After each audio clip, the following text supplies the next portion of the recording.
Option by करने के लिए आपको ये अमाउंट के साथ साथ एक और अमाउंट आपको एक्स्ट्रा देना पड़ेगा, जैसे ही कि ये प्रपोजल है अलग से मार्जिन देंगे, कैसे जैसे सेलिंग को देते हैं वैसे शायद बाइंग को भी देंगे। ये सारे फंड्स एक्स्ट्रा ही किया जा रहा है। इसका मतलब कि छोटे जो ट्रेडर्स हैं वो लोग ट्रेड नहीं कर पाएंगे, अभी नहीं रहेगा, वो हटा दिया जाएगा। यानी कि आपको उसी दिन का bye. Hello guys, welcome to eight stock market learning. आज हम सेबी के जो न्यू रूल्स आए हुए हैं, जो न्यू रूल्स अप्लाई होने वाले हैं कुछ दिनों में, उसके बारे में डिस्कस करेंगे। आज हम उस डिटेल में बताएंगे आपको कि क्या क्या रूल्स हैं और क्या क्या है, कब का ये जो है आपको अप्लाई होने वाले हैं एफएनओ सेगमेंट के लिए, फ्यूचर ऑप्शंस के लिए। ये ट्रेडर्स के बेनिफिट के लिए बनाया गया है, तो कहीं से लग नहीं रहा है कि ट्रेडर के बेनिफिट्स के लिए है। फिर भी आप देख लीजिए, आप अपना समझ लीजिए, आप हम क्लियर कर देंगे कि क्या क्या रूल्स कब कब अप्लाई होने वाले हैं। चलिए आते हैं पॉइंट पे।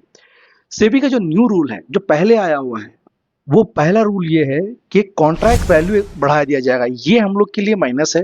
किसके लिए? कि हर ट्रेडर के लिए कहीं ना कहीं माइनस है, क्योंकि कॉन्ट्रैक्ट वैल्यू बढ़ाने का मतलब ये होता है कि 5 लाख का वैल्यू अभी प्रीमियम बाई करने पे हम लोग को मिलता है। मतलब एक एफएनओ का अगर ऑप्शन हम लोग बाई करते हैं तो 5 लाख तक का लगता है। अभी वो 15 to 20 लाख कर दिया जाएगा। अब ओवरऑल अगर वो कर दिया जाएगा तो इसका मतलब ये है कि आपको लॉट साइज बढ़ने वाला है। यानी कि 15 का लॉट साइज अभी है निफ्टी का, वो बढ़ करके आ जाएगा आपको 70 तक, क्योंकि 15 तीन गुना ना हो रहा है, तो 70, 45, 50, 60 के आसपास आ जाएगा। 15 लाख का बोला गया है, 5 लाख से 15 से 20 लाख तक बोला गया है। तो इसका मतलब कि ये आपको आ जाएगा 60 के पास, प्रीमियम 60 के पास प्रीमियम आ जाएगा। तो यानी कि जो भी कभी भी अगर हेज पर्पस के लिए हम लोग कम क्वांटिटी लेके रखने का मन करते हैं, वो अब नहीं होने वाला। यानी एक मिनिमम वैल्यू जरूरत पड़ेगी हमारे अकाउंट में, फंड्स भी जरूरत पड़ेगी और ये भी जरूरत पड़ेगी, तभी जाकर के हम लोग जो है लॉन्ग ट्रेड कर पाएंगे। क्योंकि अभी कहीं ना कहीं एंट्री बैरियर भी लग जाएगा। छोटे छोटे जो ट्रेडर्स थे जो तुक्का ट्रेडिंग करते थे, ले लिया दे दिया दे दिया, वो सब पूरा बंद होने वाला है। बड़े लोग ही रहेंगे सिर्फ मार्केट में, क्योंकि कैपिटल ही रहेगा तभी जाकर के आप ट्रेड कर पाओगे, राइट। तो छोटे छोटे जो भी चल रहे थे वो सब बंद हो जाएंगे। ये कहीं ना कहीं एक प्रोफेशनल ट्रेडर, जो अच्छा ट्रेडर है, उसके लिए ये बहुत अच्छा है, क्योंकि लॉन्ग टर्म पे जब लोग अच्छे रहेंगे तो ट्रेडिंग भी जो है स्मूथली होता रहेगा, कुछ डिस्टर्बेंस नहीं रहेगा। सेकेंड पॉइंट है ऑप्शन एक्सपायरी। ऑप्शन ये भी जो है ट्रेडर के लिए है। अब आज देख रहे हो सेंसेक्स वगैरह सबका एक्सपायरी आपको चल रहा है, लेकिन अभी सेबी ने नया रूल बनाया है कि एक ही एक्सपायरी होगी, एक इसमें क्या एक सेगमेंट, मतलब कि अगर बीएससी है तो बीएससी सिर्फ एक ही एक्सपायरी देगा, या तो सेंसेक्स या फिर बैंक एक्स, कुछ भी हो उसका एक ही एक्सपायरी होगा। और निफ्टी का भी एक ही होगा, निफ्टी, बैंक निफ्टी या फिर मिड कैप, कोई भी अगर सिलेक्शन कर करके वो एक ही करेगा वीकली में, बाकी सब मंथली हो जाएंगी।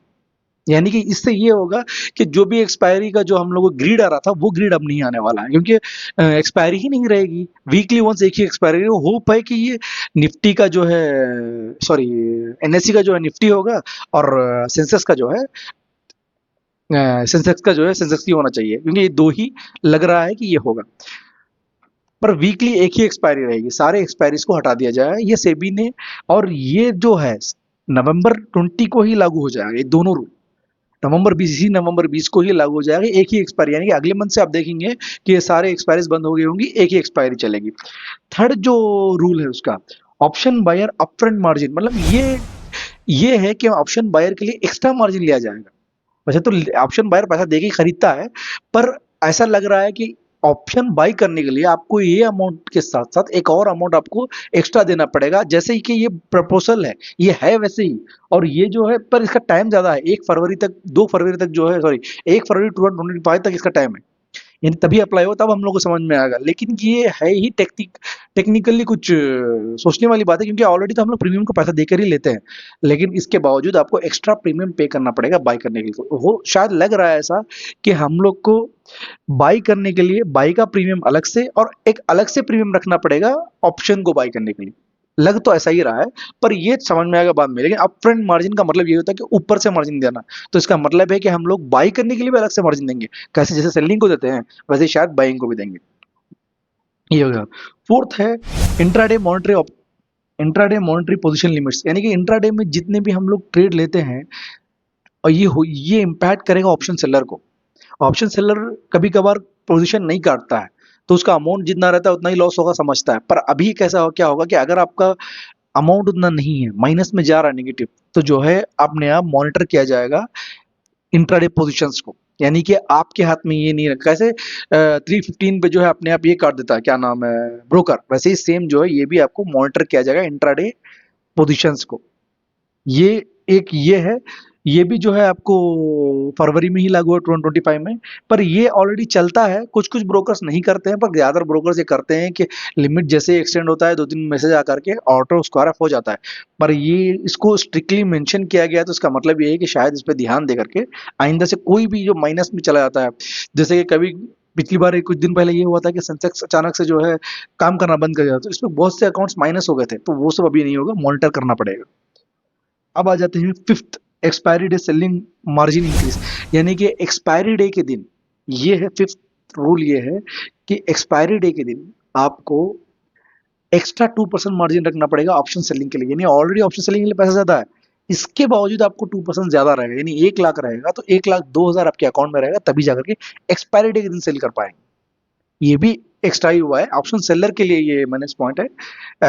ऑप्शन बायर के लिए कोई दिक्कत नहीं है, ऑप्शन सेलर को 2% एक्स्ट्रा रखना पड़ेगा, और ये भी जो है 20 से ही लागू है, अगले ही महीने से ये रूल भी लागू है कि 2% एक्स्ट्रा मार्जिन आपको फंड्स रखना पड़ेगा। अब हर जो भी रूल आया है ये सारे फंड्स एक्स्ट्रा ही किया जा रहा है, इसका मतलब कि छोटे जो ट्रेडर्स हैं वो लोग ट्रेड नहीं कर पाएंगे अभी। सिक्स जो फाइनल जो रूल है, वो रूल ये है कि कैलेंडर स्प्रेड जो अभी यूज कर रहे हैं लोग, जो ये भी सेलर के लिए, बायर के लिए नहीं है, जो अभी का एक्सपायरी सेल करके नेक्स्ट एक्सपायरी जो बाय करता है एक्सपायरी डे के दिन, वो अभी नहीं रहेगा, वो हटा दिया जाएगा। यानी कि आपको उसी दिन का बाय और उसी दिन का सेल करना पड़ेगा, या फिर नेक्स्ट वीक का करेंगे तो नेक्स्ट वीक का करना पड़ेगा, या नेक्स्ट मंथ का करेंगे नेक्स्ट मंथ का करना पड़ेगा। हम लोग क्या करते हैं कि मार्जिन बेनिफिट के लिए इस वीक का सेल कर देते हैं और अगले वीक का जो है बाय कर लेते हैं, अगले वीक का सेल करते हैं या फिर इस वीक का बाय करते हैं, इसको तो कैलेंडर स्प्रेड, ये अभी नहीं होने वाला है। यानी कि जब का जो है वही आपको सेल करना पड़ेगा। ये 6 रूल्स हैं। कैसा लगा आपको, आप बताइए। यही 6 रूल जो है अभी ये लागू होने वाले हैं, और ये भी जो रूल लास्ट रूल है, ये भी आपको जो है कैलेंडर स्पीड वाला रूल जो है ये भी आपको 1 तारीख से लागू है। अभी मेजर इम्पैक्ट जो करने वाला है हम लोग को वो है एक्सपायरी डे का, कॉन्ट्रैक्ट साइज का। कॉन्ट्रैक्ट साइजिंग से ही मान के चलिए कि आधे जो ट्रेडर्स हैं वो मर गए हैं, निकल जाएंगे वहां से। कॉन्ट्रैक्ट साइज बढ़ना मतलब कि कैपिटल बढ़ना मतलब कि हम लोग ट्रेड नहीं कर पाएंगे, जो छोटे छोटे ट्रेडर्स हैं, बड़े ट्रेडर्स हैं ट्रेड कर पाएंगे। चलिए, कैसा लगा ये बताइए, और ये रूल्स से आपको क्या समझ में, ये अच्छा है ट्रेडर के लिए या नहीं है? आपका ओपिनियन आप मेरे कमेंट सेक्शन में बता सकते हैं। होप आपको अच्छा लगा होगा। लाइक शेयर सब्सक्राइब करिएगा। Thank you so much.